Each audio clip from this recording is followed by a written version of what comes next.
High, সবাই কেমন আছো? আমি একটু বেরিয়েছিলাম সেদিন। আর আমি বেরিয়েছি গেট পড়বে না তাই হয়? বোনের বায়না মেটাতে সেদিন চলে গেছিলাম রানাঘাট। দেখো, ভেতরের অ্যাম্বিয়েন্সটা জাস্ট অসাধারণ। সেদিন বেশ ভিড় ছিল। আগে অনেকবারই গেছি, কিন্তু এত ভিড় কখনোই পাইনি।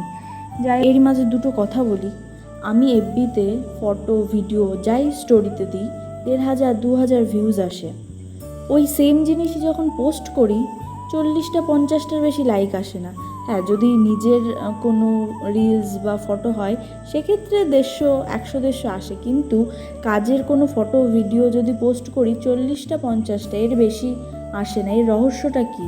কার্ডটা দেখে খাবার অর্ডার তো করে দিয়েছি, কিন্তু এত আসেই না। অবশেষে আসলো। তার মাঝে ওই যে পুচকুটাকে দেখলে, ওকেই দেখছিলাম। যাই হোক, আজ তোমাদের একটা টেকনিক শেখাবো, কিভাবে লিপস্টিক বাঁচিয়ে খেতে হয়। আর এদিক ওদিকেও দেখতে হয় যে কেউ দেখছে নাকি। মানে এত দিকে নজর দিতে হয়, কি বলবো। আর ভালোই লাগে না ছাতা। তোমাদেরও কি এরকম হয়? কমেন্টে জানিও কিন্তু।